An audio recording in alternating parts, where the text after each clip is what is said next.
Hey guys, may hapon. Gitry na ako akong inverter. Diri sa akong air compressor. 1/2 na siya ha.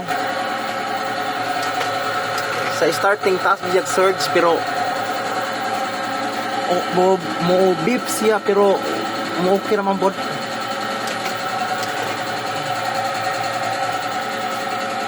May problema.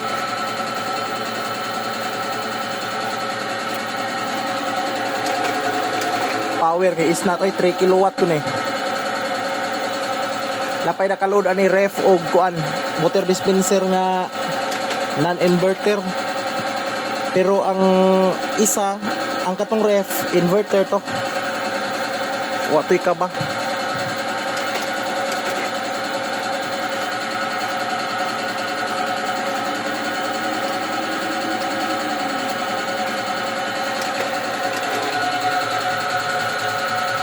Mga ron. Okay man di kayo?